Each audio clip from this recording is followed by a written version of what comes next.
বড় খবর, এসআইআর নিয়ে শুনানির নোটিশ আর পাঠানো হবে না এবং এর ফলে কিন্তু 8 লক্ষ ভোটার কিন্তু তারা শুনানি থেকে মুক্তি পেতে চলেছে, এরকমটা আপডেট এখন পর্যন্ত উঠে এসেছে। এরপরে সংখ্যাটা আরও বাড়তে পারে। তো নির্বাচন কমিশন দুটো নোটিশ কালকেই কিন্তু দিয়েছিল, আমরা সেই নিয়ে ভিডিও করেছি যে কাদেরকে হিয়ারিংয়ের নোটিশ আর পাঠানো চলবে না, বা হিয়ারিংয়ের নোটিশ যদি চলেও গিয়ে থাকে কাদেরকে শুনানিতে আসা চলবে না। তো এই সমস্ত বিষয়গুলো নিয়ে বর্তমানে কী আপডেট উঠে এসেছে আজকের ভিডিওতে আমরা সেই বিষয়টাই সহজভাবে আলোচনা করব। তো অবশ্যই ভিডিওটি আপনাদের উপকার আসবে, শেষ পর্যন্ত ভিডিওটি দেখতে থাকুন। চ্যানেলে নতুন হলে এই ধরনের খবরের আপডেট পাওয়ার জন্য চ্যানেলটিকে সাবস্ক্রাইব করতে ভুলবেন না। ফেসবুক থেকে যারা ভিডিওটি দেখছেন অবশ্যই পেজটি ফলো করে রাখবেন। চলুন আপনাদেরকে আমি মোবাইল স্ক্রিনে বিষয়গুলো সহজভাবে বুঝিয়ে দিচ্ছি। দেখুন, এই সংক্রান্ত আপডেটে বলা হচ্ছে সন্দেহজনক ভোটার তালিকায় আর নাম নেই 8 লক্ষ ভোটারের, ফলে তাদের শুনানিতে ডাকা হবে না। কমিশন সূত্রে এমনটাই খবর।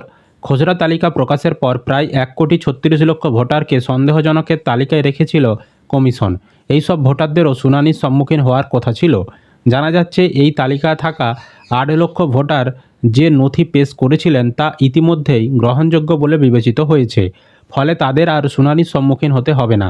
এর মানে হচ্ছে, দেখবেন আপনাদেরকে বর্তমানে আমাদের এলাকার বিওলরা বেশ কিছু ভোটারকে ডকুমেন্টস চাইছিল, সবাইকে চাইনি, বেশ কিছু ভোটারকে যাদের যাদের সমস্যা ছিল ডকুমেন্টস চাইছিল। সেটা মাধ্যমিকের অ্যাডমিট কার্ড হতে পারে, হ্যাঁ, বা আপনাদের আধার কার্ড বা আরও ডকুমেন্টস, অন্যান্য রেশন কার্ড চাইছিল। তো সেই ডকুমেন্টস যে সমস্ত ভোটাররা জমা দিয়েছিলেন সেই ডকুমেন্টসগুলো কিন্তু বিওলরা নির্বাচন কমিশনের কাছে পাঠিয়ে দিয়েছিল এবং সেগুলো যাচাই করা হয়েছে এবং যে সন্দেহটা ছিল সেই সন্দেহটা কিন্তু দূর হয়ে গেছে। এরকম অনেকেরই কিন্তু সন্দেহ দূর হয়েছে।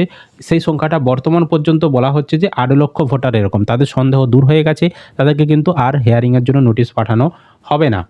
তারপর বলা হচ্ছে সন্দেহজনক ভোটারদের তালিকা প্রকাশের পর সংশ্লিষ্ট বুথ লেভেল অফিসারদের তা পাঠিয়ে দিয়েছিল কমিশন। সেই মতো তাদের থেকে নথি সংগ্রহ, যে 13টি গ্রহণযোগ্য নথি ছিল তার মধ্যে থেকে যে কোনো একটা নথি দিতে হচ্ছিল, তো সেই নথিগুলি সংগ্রহ করে অ্যাপ মারফত তা আপলোড করে দেওয়া হয়েছিল। বিএলওরা কিন্তু সেই ডকুমেন্টসগুলো ভোটারদের কাছ থেকে নিয়ে অ্যাপের মাধ্যমে আপলোড করেছিল। তো জানা যাচ্ছে ইতিমধ্যেই বিএলওরা সেই কাজ শেষ করেছেন। আপাতত সেই সমস্ত নথি খতিয়ে দেখা চলছে। সূত্রের খবর, এর মধ্যেই 8 লক্ষ ভোটারের নথি গ্রহণযোগ্য বলে চিহ্নিত করেছে কমিশন, ফলে তাদের আর শুনানিতে ডাকার প্রয়োজন পড়ছে না। এছাড়াও একাধিক কারণে ভোটারদের সন্দেহের তালিকায় রেখেছিল কমিশন। তার মধ্যে একটি বড় অংশের মধ্যে ছিল যে কেন তাদেরকে সন্দেহ করছিল না, তাদের বাবার নামের গড়মিল ছিল। অর্থাৎ 2002 সালের তালিকায় ভোটারের বাবার নাম যেরকম উল্লেখ করা ছিল, 2025 সালের তালিকার সঙ্গে তার নাম মিলছিল না। মানে 2002-এর যে বাবার নাম আর 2025-এর যে বাবার নাম, সেখানে কিন্তু ফারাক ছিল, বানানের ভুল ছিল। তো সেই কারণে অনেককে সন্দেহ করা হচ্ছিল। কারো ক্ষেত্রে নামের বানান ভুল, কারো আবার নামের মাঝে কুমার বা চন্দ্র বা রঞ্জন উল্লেখের কারণে অনেকেরই কিন্তু মিল হচ্ছিল না, সন্দেহ সেই কারণে কমিশনের হচ্ছিল। কমিশনের প্রকাশিত তালিকা অনুযায়ী মোট 85,01,486 জন ভোটারের এই ধরনের সমস্যা ছিল। যে 8 লক্ষ নথি গ্রহণযোগ্য বলে বিবেচিত হয়েছে তাদের সিংহভাগেরই বাবার নামে সমস্যা ছিল বলে জানা যাচ্ছে। আরও জানা যাচ্ছে বেশিরভাগ ভোটারই নথি হিসাবে মাধ্যমিকের অ্যাডমিট কার্ড জমা দিয়েছিলেন, আর সহজেই তা গ্রহণযোগ্য বলে গণ্য করেছে কমিশন। আপাতত এই ধরনের ভোটারদের জমা পড়া বাকি নথি যাচাইয়ের কাজ চলছে, ফলে শুনানি থেকে ছাড় পাওয়ার সংখ্যা আরও বাড়বে বলে মনে করা হচ্ছে। এদিকে মাধ্যমিক পরীক্ষার কারণে রাজ্যের স্কুল শিক্ষক ও শিক্ষিকাদের এসআইআরের কাজ থেকে অব্যাহতি দেওয়ার জন্য নির্বাচন কমিশনার জ্ঞানেশ কুমারের কাছে চিঠি লিখেছেন রাজ্যের মুখ্য নির্বাচনী আধিকারিক মনোজ আগরওয়াল।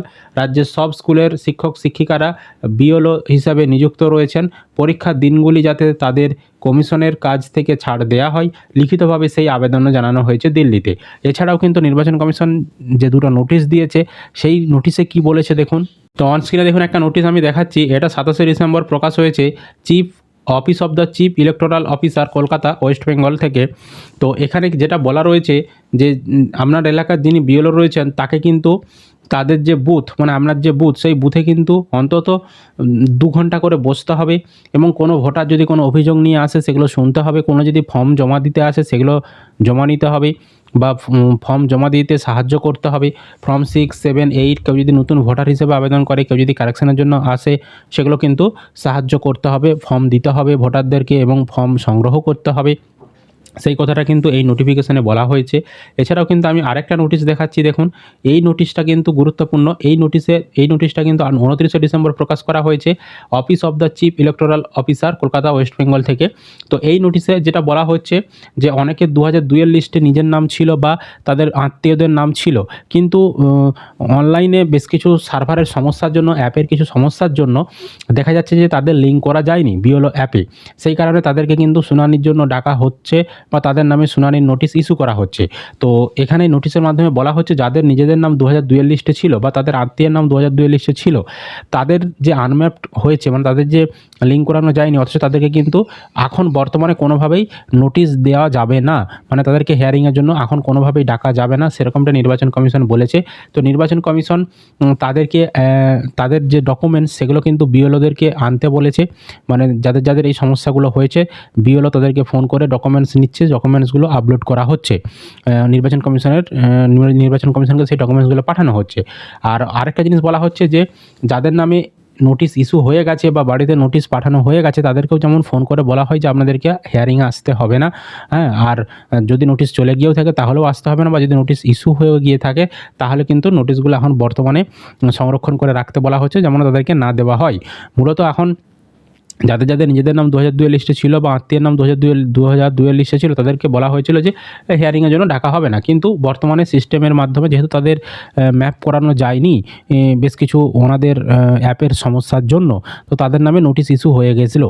তো তাদেরকে বলা হচ্ছে যে এখন আর হিয়ারিংয়ে তাদেরকে আসতে হবে না, বিএলও তাদের কাছ থেকে ডকুমেন্টস নিয়ে সেই ডকুমেন্টসগুলো নির্বাচন কমিশনকে পাঠিয়ে দিচ্ছে এবং সেগুলো ম্যাপ করানোর কাজ চলছে। এবার যদি না ম্যাপ করানো সম্ভব হয় তখন কিন্তু হয়তো আপনাদেরকে দ্বিতীয়বার একটা নোটিশ পাঠাতে পারে। যদি ম্যাপ করাতে না পারে তখন যদি নোটিশ আসে তখনই হিয়ারিংয়ে যেতে বলেছে, তাছাড়া তার আগে কিন্তু হিয়ারিংয়ে যেতে বারণ করা হয়েছে এইরকম ভোটারদেরকে। এছাড়াও কিন্তু আরেকটা জিনিস এখানে বলা হয়েছে যে যাদের বয়স 85 বছরের বেশি হয়ে গেছে, যারা প্রতিবন্ধী বা অসুস্থ যারা, তাদেরকে কোনোভাবেই কিন্তু হিয়ারিং কেন্দ্রে ডাকা যাবে না। হিয়ারিংয়ের জন্য তাদেরকে কিন্তু হিয়ারিং কেন্দ্র যেখানে শুনানি হচ্ছে সেখানে কিন্তু আসতে হবে না, ঠিক আছে। যাদের এরকম বয়স বেশি বা অসুস্থ সেই খবরটা কিন্তু আপনার বিএলওকে জানাতে হবে। বিএলও কিন্তু ব্যবস্থা করে দেবে হিয়ারিংয়ের, দরকার হলে আধিকারিকরা আপনার বাড়িতে এসে শুনানি করিয়ে নিয়ে যাবে বা আপনার কাছ থেকে ডকুমেন্টস নিয়ে তারা শুনানি করিয়ে দেবে, ঠিক আছে। আপনাকে যেতে হবে না, এটাও কিন্তু এই নোটিশে বলা হয়েছে। তো বর্তমানে এই ছিল আপডেট। তো আপনাদের কাছে যদি ডকুমেন্টস চাই বিএলও, অবশ্যই আপনারা সেই ডকুমেন্টস বিএলওদেরকে দিয়ে দেবেন। আর যদি নোটিশ এসে থাকে তো আপনারা একটু বিএলওর সঙ্গে পরামর্শ করবেন যে আপনাদেরকে হিয়ারিংয়ে যেতে হবে কি হবে না। বিশেষ করে যাদের বয়স্ক, যারা অসুস্থ, তাদের ক্ষেত্রে যদি হিয়ারিংয়ে নোটিশ এসে থাকে আপনারা বিএলওকে জানাবেন, আপনাদেরকে কিন্তু অল্টারনেটিভ ব্যবস্থা করে দেওয়া হবে হিয়ারিংয়ের জন্য। বুঝতে পেরেছি। তো আপনাদের কাদেরও হিয়ারিংয়ে নোটিশ এসেছে কি না, কোন জেলা থেকে ভিডিওটা দেখছেন কমেন্ট করে জানাবেন। আর যাদের কোনো কিছু হিয়ারিংয়ে নোটিশ আরে আসছে না, যাদেরকে কোনো ডকুমেন্টস চাইছে না, তাদের কোনো ভয় পাওয়ার কিছু নেই, তারা তো বেঁচে গেলেন। আপনাদের নাম কিন্তু অটোমেটিক ফাইনাল লিস্টে চলে যাবে, ঠিক আছে। আপনাদের কোনো টেনশনের দরকার নেই। যাদের ড্রাফট লিস্টে নাম রয়েছে অথচ কোনো হিয়ারিংয়ে নোটিশ আসছে না, কোনো ডকুমেন্টস চাইছে না বিএলও, তাদের ক্ষেত্রে কোনো সমস্যা নেই, আপনাদের নাম সরাসরি কিন্তু ফাইনাল লিস্টে উঠে যাবে। বুঝতে পেরেছি। তো যদি ভিডিও ভালো লেগে থাকে অবশ্যই কিন্তু লাইক করবেন, বন্ধুদেরকে ভিডিওটা বেশি বেশি করে শেয়ার করে সকলকে খবরটি জানতে সাহায্য করবেন। আর চ্যানেলে নতুন হলে এই ধরনের খবরের আপডেটগুলো পাওয়ার জন্য চ্যানেলটিকে সাবস্ক্রাইব করতে ভুলবেন না। ফেসবুক থেকে যারা ভিডিওটি দেখছেন অবশ্যই কিন্তু পেজটি ফলো করে রাখবেন।